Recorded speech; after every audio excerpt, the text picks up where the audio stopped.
Okay. It's the power of the Straight Up Club coming together.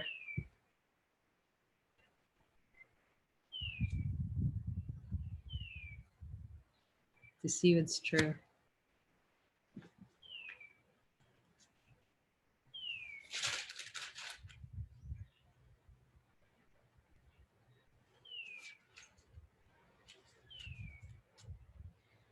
And just namaste and welcome, beloved mighty companions,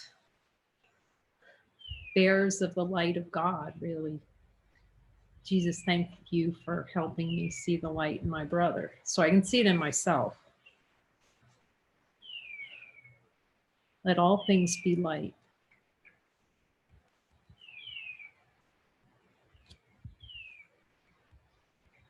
And start with the light of divine being, because we can, because we're light.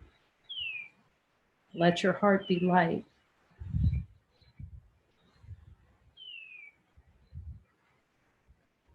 Just ask him, what would you teach us? What miracles do we perform?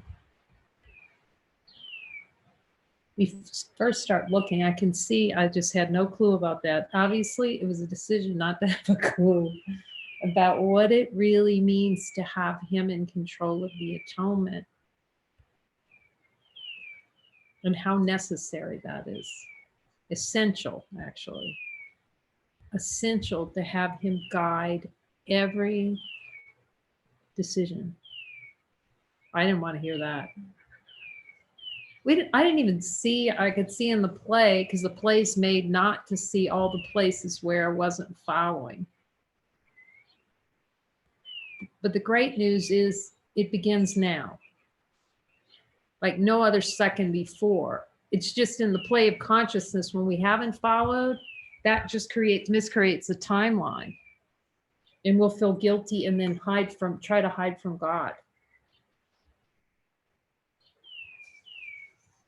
The light's still here right this minute. It's just that if we're not in divine function, which is completion, expression of completion all the time, then we're accepting less than we are and we're going to feel guilty about it.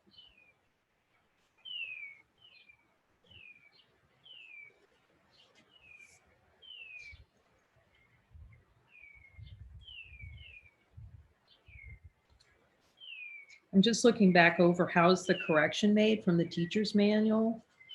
I have it as number 18 in my book. And see, and I hear, yes, just look, oh, so much love comes. See, whenever we turn in, that's turning toward our true self, the totality. Then, you know, it's like this love comes. Except at first hate comes. All the resistance and the blocking and the screaming and the, I don't want to be light comes first. Because it needs correction. And he knows where we need correction. For the fast trip. That's why we avoid talking to him whenever possible. At first. Until it becomes more and more familiar. This is so our own voice. We desire Jesus. Do I desire an experience in which my own voice, the natural voice for God, feels unnatural? You can hear the yes. That's the play of consciousness, to make infinite light of being unnatural.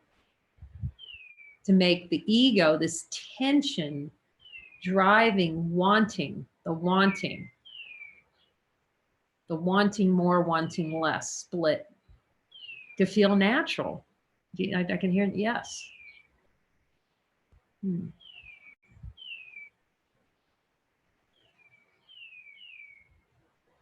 And as we clear those through this purification process of releasing that suppressed energy, the suppressed denial, so we're no longer denying that we're denying God.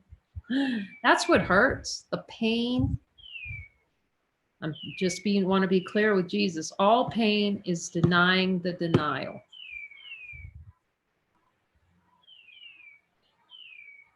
Denying that we're light and then denying that we're denying it. You can ask him, Jesus, so it's all pain denying the denial? And then you can hear the light will answer yes. And this is given in the light circle so that we're all, it demonstrates that we're all able to hear him telling us yes, no, when we inquiry. In this inquiry, we're querying on the nature of divine being.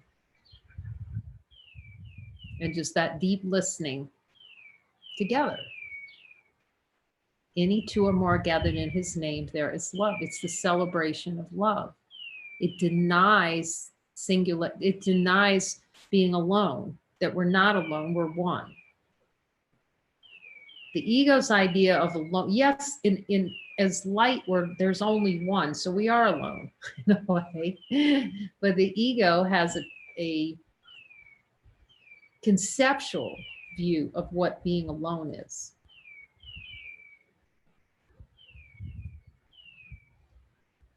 And that concept is make separate alone. I'm going to be separate from everyone else. Like he's reminding me about how when I was younger, like if I got a headache or something, I'd want to just crawl off like in a hole by myself. In the play, we want to go off by ourselves. That's what the ego wants to do. That's why joining is the denial. And the ego at first thinks, oh, joining is coming together, like you come together on projects and you ask questions about how to do things. No, you come together to see what's true. The project is just a means given by Jesus for us to come together and see where we're saying no to ourselves as infinite light. Where are we saying no to who we are?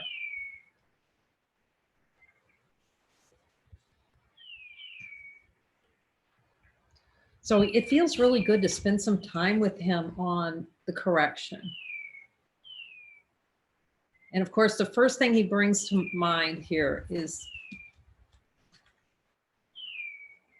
well, love. Thank you. It's sort of, thank you for asking. And no order of difficulty of miracles. And really look carefully at that one. The idea that there can be differences. So Jesus will suffer that terribly, that belief that there's a difficulty in order of miracles. He said, yes, that's a timeline. It's a time. Highway to hell. You can get out your air guitar on that one.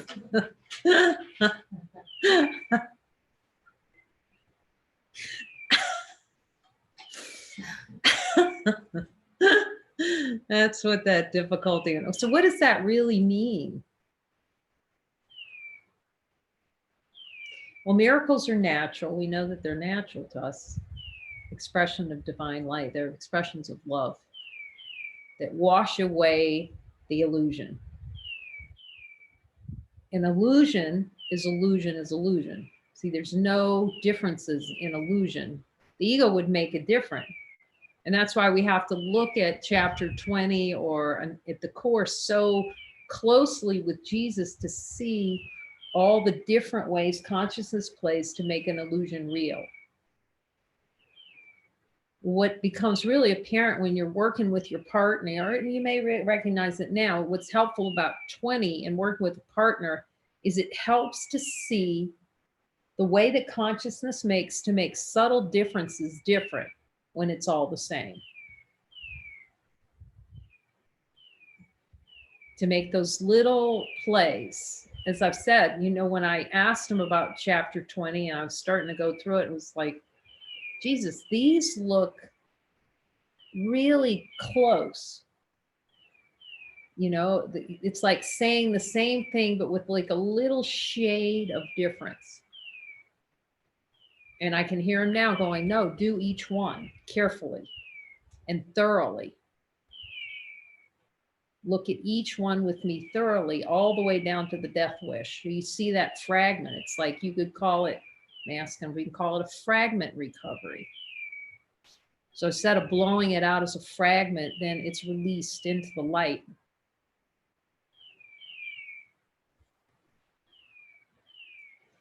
And if this is the means given to see that each is an idea arising in the dreamer, and they're all the same, and thus miracles.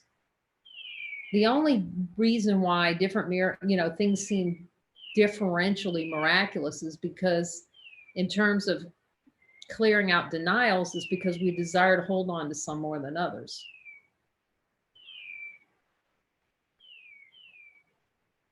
And again, this whole thing where you're with him and he brings you into the basement to look at whatever desires are in chapter 20, points to it. And you look at it and then you see and you say, I'm ready for a miracle. And he says, no, because I'm asking, because he knows that there's still a belief in difficulty in order miracles. And so it's held. We're still holding on to the grievance. We haven't looked at it fully to release it. There's some little scrap there that's being held. And so he says, no, you're not ready for a miracle. Let me show you. Then he takes you down in the basement and shows you the real relishing, the resistance. The relishing is a resisting a miracle. Because the miracle is instantaneous. We have the power just to put things in the light. That's done like that. That's full willingness. That's accepting the power of divine light. But when we're in the denial stage, then it seems to take a while. We're really like a timeline. Then we're going to be arguing with the spirit, trying to slap the spirit around for a while, which is ourselves, before we finally admit, no, that's not working.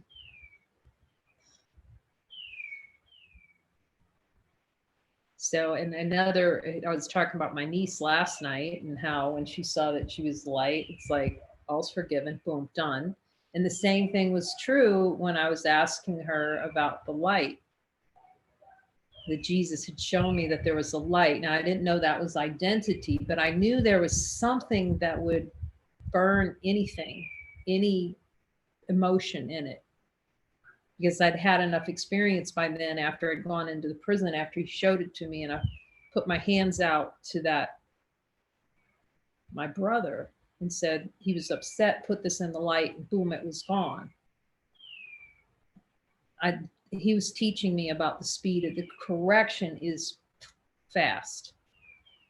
It's ceasing to deny that the correction is fast. That's the I don't want a correction. You can ask him, have a little fun with him. Jesus, there are times I just do not want a correction under any circumstance. He says, if you're not completely peaceful, that's the whole thing. There's a desire below the level of awareness to give the correction the boot.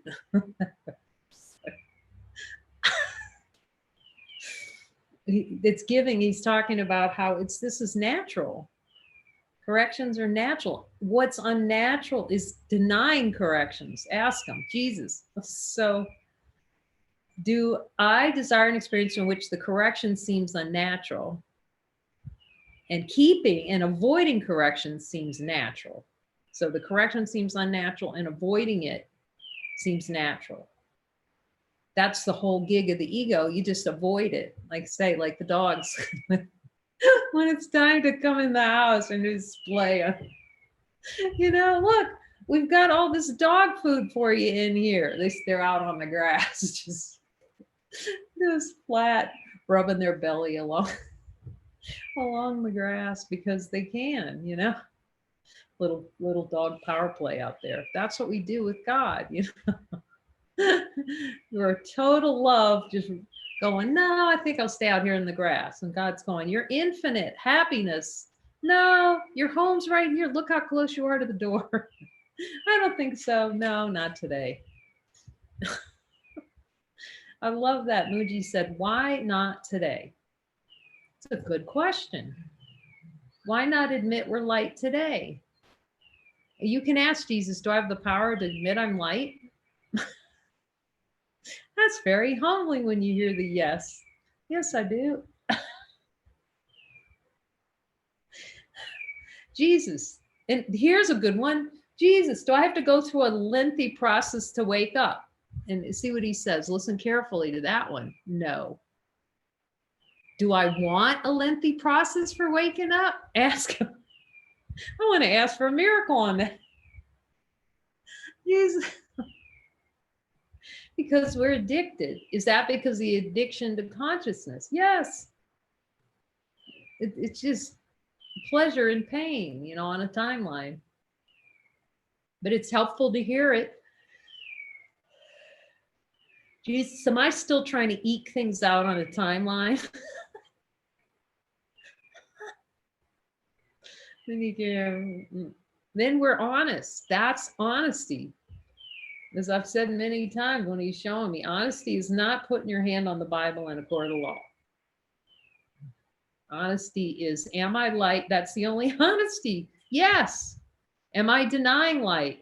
Yes. Honesty. That's it. That's all the honesty you need to know.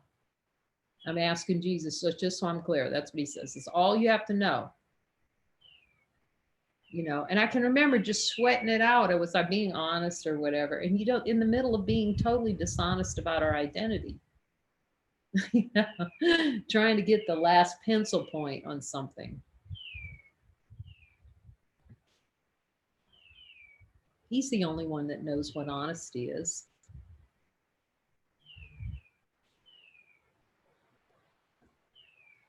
Jesus, is it being honest on my income tax form? He's not saying to be dishonest, just follow guidance. He'll lead you through it.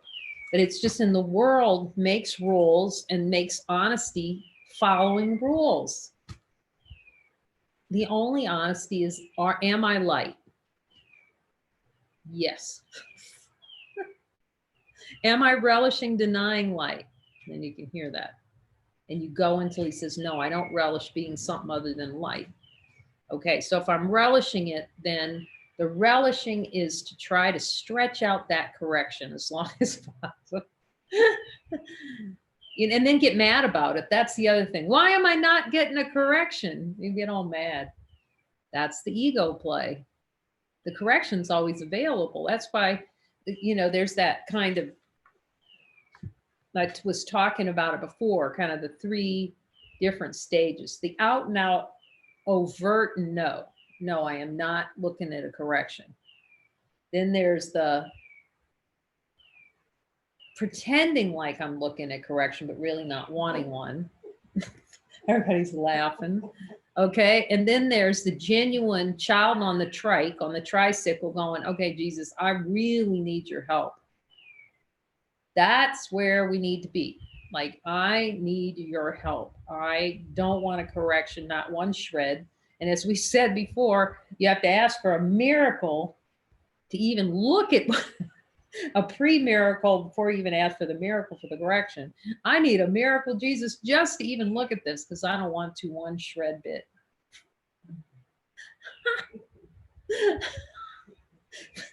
So he's got a squeak in willingness wherever we can, like, squeak it in a little. Again, so valuable in chapter 20, because you'll see in the play when we can all see it, and that's why the laughter's getting really hilarious around here.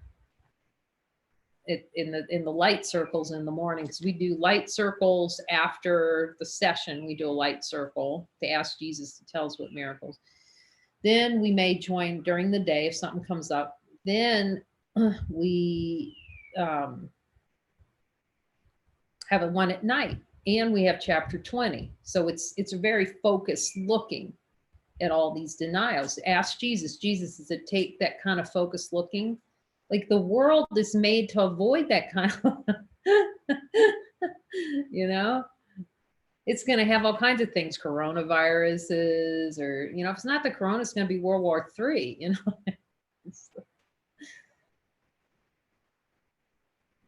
But it takes, you can ask them so you can hear, Jesus, does it take this kind of focus? He says, if you want to fully transcend in this lifetime, go all the way to choiceless awareness. But if you keep your foot on the dock, as I've said before, partial in the boat, it's like Tony Robbins used to say. Oh, I didn't like hearing that too. He'd say, burn the boats, go to the island and burn the boat, meaning full commitment. Consciousness is a toe dip device. It just toe dips.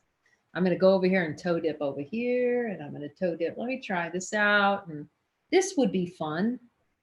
See, consciousness confuses fun, which is pleasure, with infinite. It's a desire to think fun is infinite.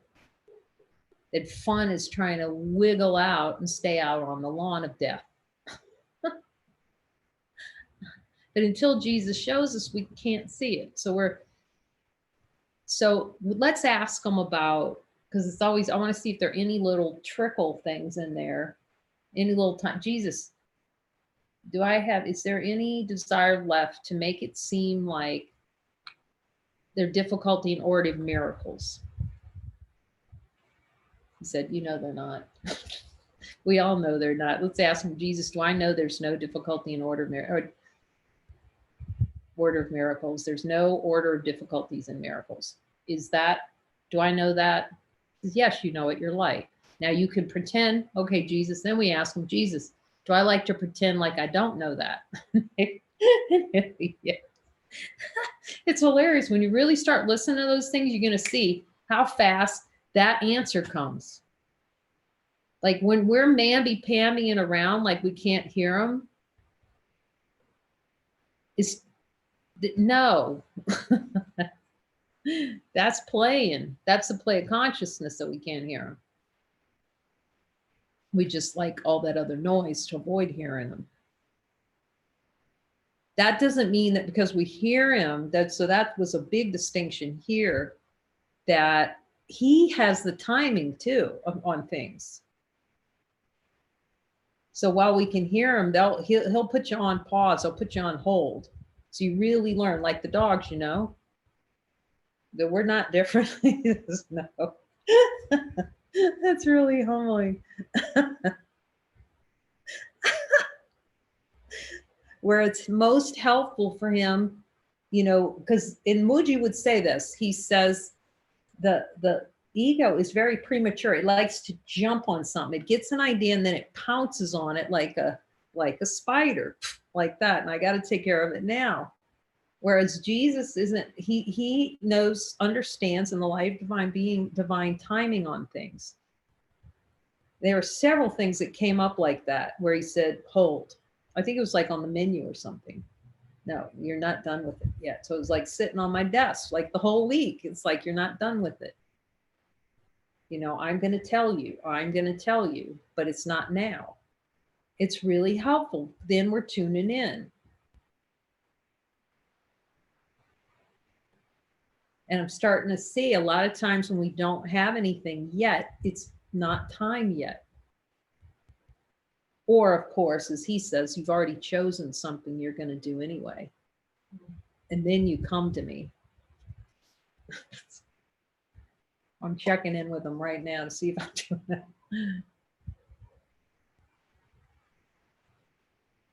Now, the way to break that, when you don't think you're clear, is the yes, no.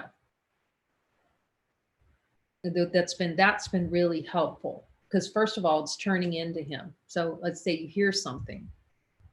Is this divine expression? Yes or no?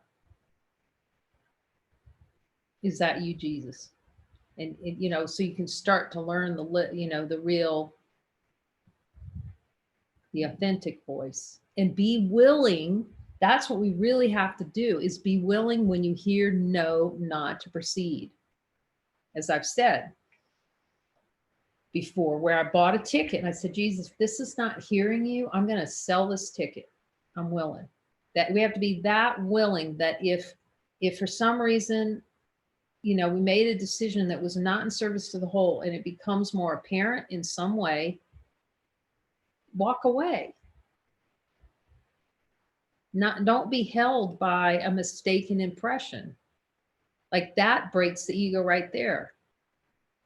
because it loves that little game of once it does something like buy a ticket or, oh, the money's been spent, and I got to do it now. It's going to play that game.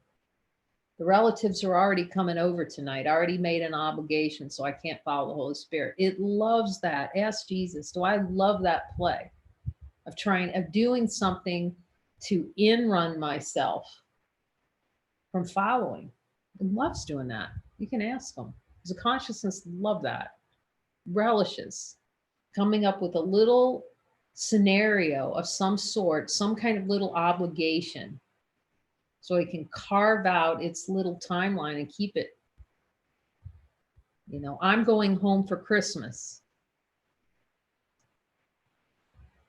None of it's bad, but because the light doesn't see a problem in it. It's just that we punish ourselves for those kinds of things. Jesus isn't punishing us if we don't follow him. It's just he's trying to save us from that built-in beat yourself up play in consciousness. So then you go home for Christmas and you're freaking miserable. He knows you're going to be miserable. It's not in purpose. It's not in holy purpose. It's an investment in identity to go home. Now, you wouldn't think that Christmas because I got to be with my family. But if you really look deep under some of these things, you're going to see that you really, in your heart of hearts, do not want to do it. It's an obligation. It's supporting a sense of personal identity.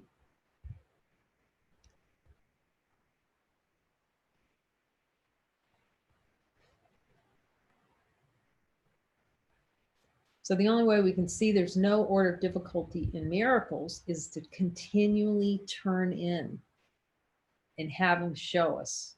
Here's where you do not, I'm asking him, he's saying, yes, here's where you do not, Jesus, I don't want a miracle. And you don't, and for here the experiences, I was like forgiving a lot of things, especially when I was looking at a brother and forgiving a brother and those sorts of things, until he really did the catacomb trips, to see the comprehensive nature at which was hidden below awareness and how the life was ruled by all those things. We don't even see where we're not accepting the correction. And then we're wondering why am I sick? Why do I feel ill? Why do I have a headache all the time? Why am I just exhausted? Because what's unnatural to us is exhausting. You can ask him, Jesus, is it natural to me to be exhausted? Now, I'm talking to him about that because there's time when you will feel a fatigue, but you're in guidance. If it's in guidance, it's in guidance to go lie down. Or he'll say, look, it's really following the guidance, what's most helpful. Because it's like an energetic shift in energy, because we're releasing all that suppressed no to God. But he's the one who knows whether to lie down or whether it's avoidance. So you just ask him, okay, do I lie down now? Is it okay? And sometimes you lie down for releases. It's okay. It's a release. So you just go lie down somewhere and just let it, the energetic release. Then you're back up and about. But it's always in guidance.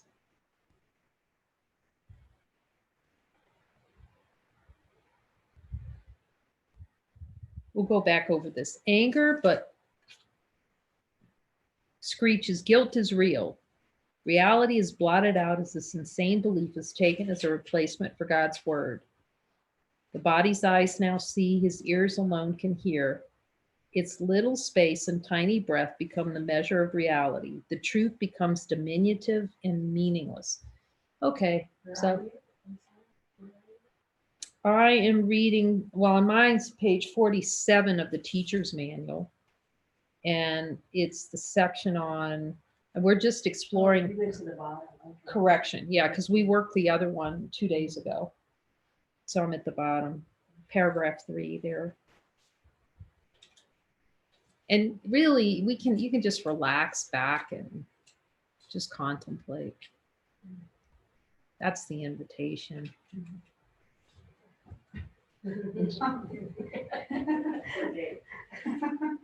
It's just an invitation to be very still and quiet, and just when it comes up, just really listen carefully to what Jesus is teaching about it.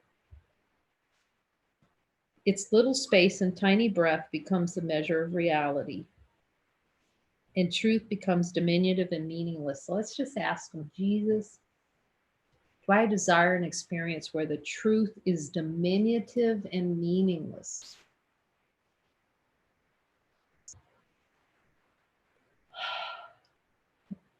And ask for a miracle on that?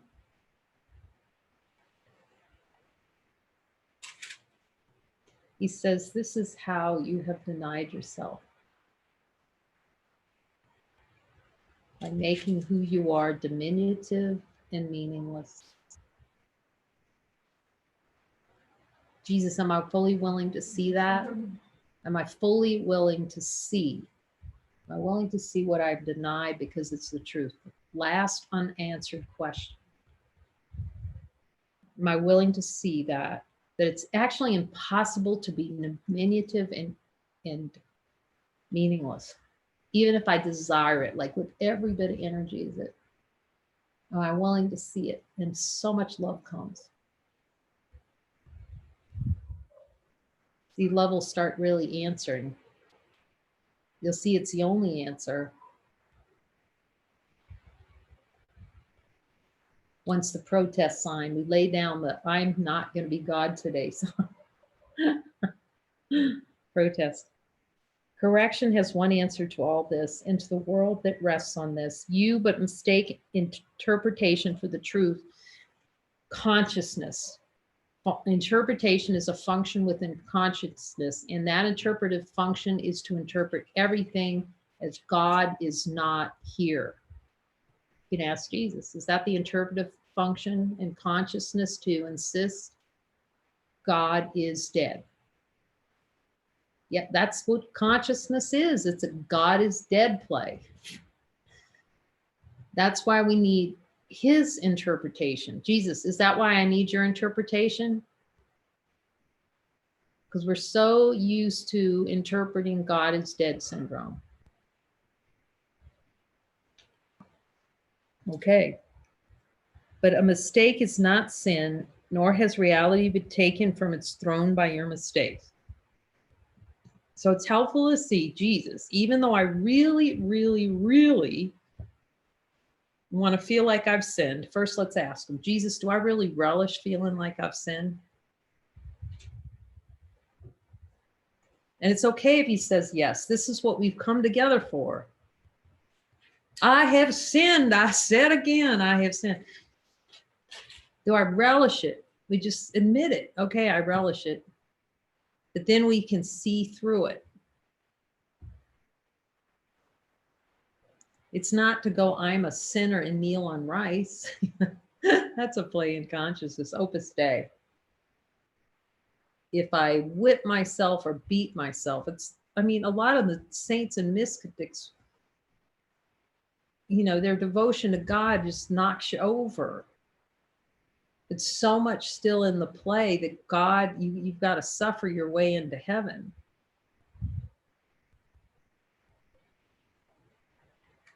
Jesus, do I have any desire to suffer my way into heaven? I really looked at that because I could see the play was, I'm going to win my way to heaven. Well, that's what the whole life was, trying to prove I'm good enough for heaven. That was the proving. I'm going to be good enough.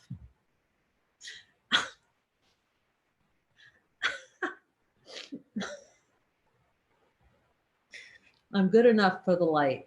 While really underneath that is wanting to not feel good enough for life. See, those things, how do you express that? They run simultaneous. Pretending like we're not good enough, but really desiring to feel not good enough. It goes like this. They're running together, both equally untrue, and just massive pain generator, like a little pain generator machine. God reigns forever, and his laws alone prevail upon you and upon the world. Okay, we might as well ask the big question. Jesus, am I willing to admit that God's law prevail upon me and upon the world? Okay, now if you feel a little jolt of happiness when you say yes, it's helpful. If you hear a no, I don't want God's laws to prevail on me, that's helpful too. That's a celebration right there because we see it. It's no longer buried that we do not want to be under God's laws. His love remains the only thing there is. Fear is illusion, for you are like him. Just we have to see the same. Jesus, am I the same as God? See if he says no to that. Jesus, am I the same as God? So listen to that voice. You can hear it. Jesus is very clear on this point. It's the most clear thing, one of the most clear things. Like in that first chapter of the New Covenant, every being can hear my voice. And to imply anything else is to deny the Father's will.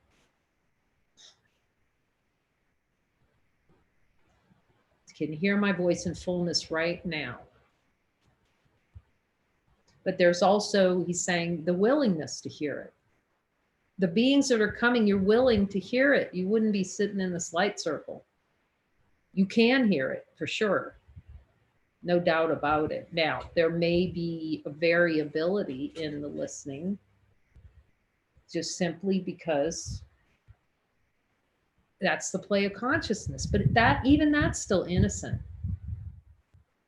We have to see that as innocent because the ego just likes, here's another play. This is a really famous play in consciousness. Ego likes to uncover the dirt and then add extra guilt. You did this, and it makes it real. The greatest reminder Jesus has been given is do not make this real.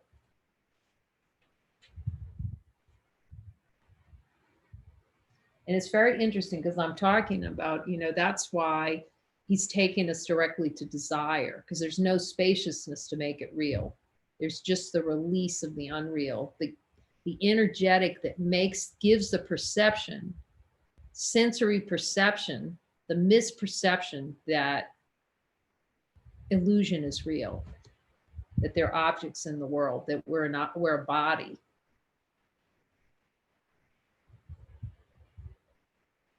In order to heal, it is thus becomes essential for the teacher of God to let all his own mistakes be corrected.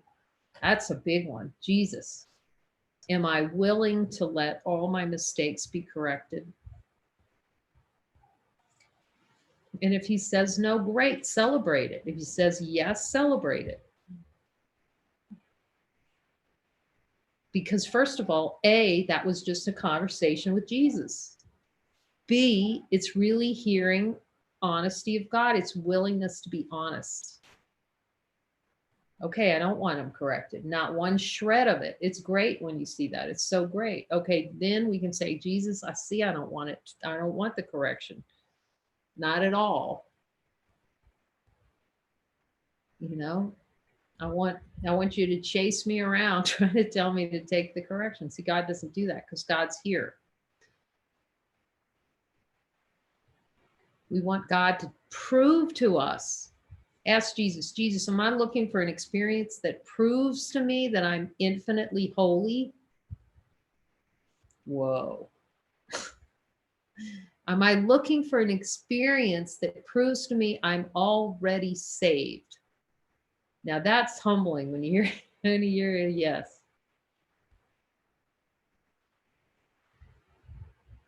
So we're already infinite light, looking for an experience that proves we're saved. We want Jesus to prove to us we're saved. Is it Jesus? Is a desired experience for me to have you prove to me that I'm saved? And you hear yes. Okay, I need a miracle. Just ask for a miracle. For that perception, that little relish. Oh, he says you relish it. You relish trying to have God prove to you that you're what you already are. He can't prove to you what you already are. What you already are is self-evident. You're already light. You just have to cease trying to prove that you're not light. Oh. If he senses even the faintest hints of irritation in himself as he responds to anyone, let him instantly realize that he has made the interpretation that is not true. And it becomes excruciating. I know the beings can talk about that here too. We want it to be excruciating though. The teeniest tiny little irritation, you're just going irritation after irritation, but it's the best thing in the world. Because before we didn't see that irritation on everything. You become grateful for the irritation. Sometimes you're not. Jesus, okay. Can you show me any areas I had irritation today so I can ask for a miracle? Is that a good thing to look at? He says yes. Okay.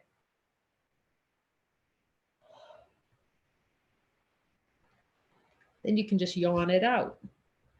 Just release that subconscious reactivity. Then let him turn within to his eternal guide and let him judge what the response should be.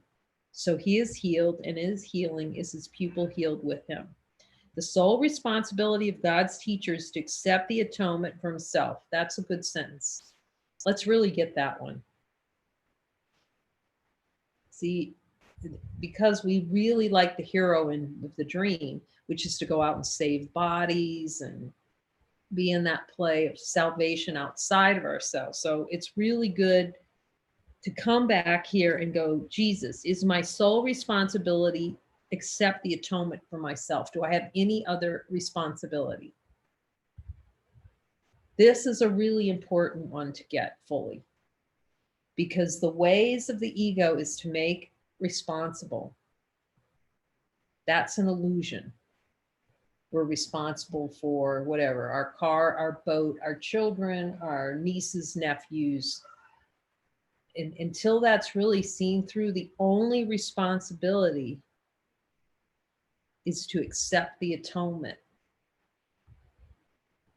You can see, ask Jesus, Jesus, are all those other responsibilities a distraction? And hear him. Unholy relationships are born of this. And you can't make them holy. See, the ego wants to make them holy and keep them and pretend like, okay, you know, it's going to keep, it likes to keep certain relationships in play. And imagine that if I give this relationship with this being over, Jesus will convert it. Not if you're guided for something else, because you're keeping it automatically. By keeping that relationship, you're not allowing Jesus to give you, you're not giving Jesus full access.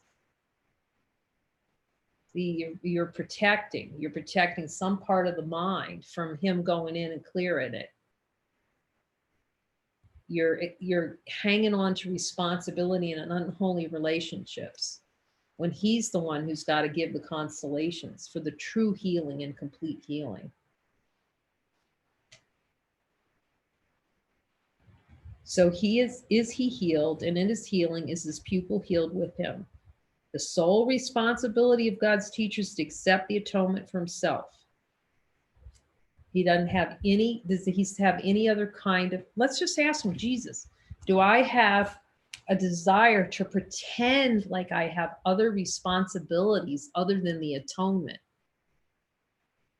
I'm checking in, boy, on that one. And you go until he says no. And then if he says yes, then you just, okay, Jesus, even the tiniest twitch, because when we want to be squeaky infinite, we want to be squeaky infinite. No twitches. That's supreme happiness, no twitches. Atonement means correction or undoing of errors. So atonement is the complete undoing of all investment in the desired experience that error is real.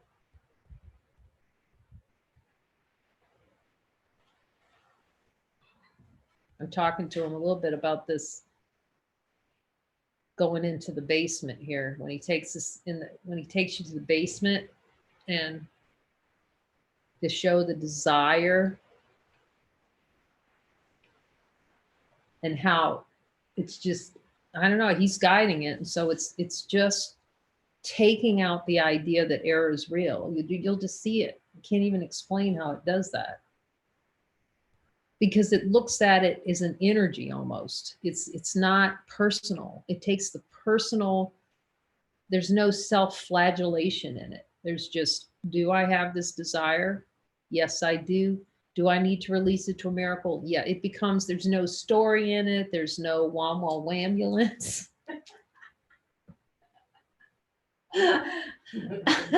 there's no time. There's no time in this story. There's just, I'm not at peace. I desire something not peaceful. Very quick, very quick. Okay. When this has been accomplished, the teacher of God becomes a miracle worker by definition. His sins have been forgiven him and he no longer condemns himself. Jesus, let's just check in. Okay.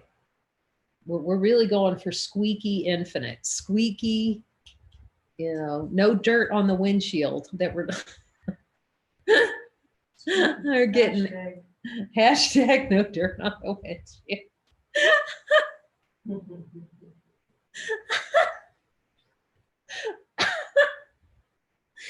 Okay. Mary. He no longer condemns himself. Okay. Jesus, is there any desire below my level of awareness to condemn myself? So, and notice too, when you ask these questions, if you tighten up, like almost afraid to hear what he's going to say. But it's good whether he says yes or no. It's good because now it's an open conversation to see a desired experience for self-condemnation. How can he then condemn anyone? The only way to condemn anyone is condemn ourselves first. It's always self-damnation. You can ask Jesus, does that always, there's only damnation is self-damnation. And therefore, even though we want to pretend it's like our brother that we'd like to damn you to hell kind of thing, there's just the one condemning itself, but not really doing anything with it. Can't happen. Is the light condemnable? Infinite light of being? Do we see it? It doesn't go anywhere. It's just here. Is it looking around to have a funeral, death party? Is it agreeing with us that it's dead? Is it agreeing with us that we've been born? That's a good question. Is the light agreeing with us that we've been born? You go to the light, it goes, yes, you were born. No, it doesn't. No. Doesn't know what birth is. Does the light know what birth is? That's what the ego doesn't want to see. The light that's here knows neither birth nor death. It's an illusion. It's an illusion. How can he then condemn anyone? And who is there whom his forgiveness can fail to heal? It's always for ourselves. It's always for the self, the one, as there's no other. So thank you, Jesus. Direct looking. Jesus, are there any little twitches in there even that I cannot correct? I cannot accept the correction easily. Oh, that's a good one. Thank you, Jesus. That's a good one. Jesus, is there I have any desire for an experience where I cannot easily accept the correction?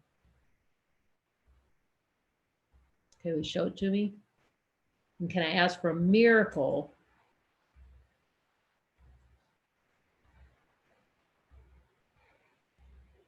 on the perception that accepting a miracle is difficult? A desired experience that accepting a miracle is difficult. Now look at any of those little twitches in there. Said, this is what deny supreme happiness for you.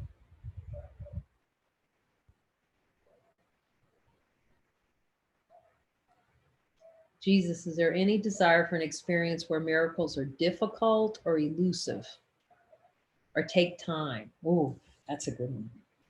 Ask them. Just check in on each one. And if those beliefs are there and he says yes, it's like, oh, hone in. Cuddle up and ask for a miracle on each of those. Because that's suffering, not have that cleared from the mind. So thank you, Jesus and brothers, for coming to look, marinate as light beings, and be willing to see the truth that God is here. We love you all. Here's the Light Brigade in San Juan Cosala. Then we're sending love out to Renee. She's on her way back.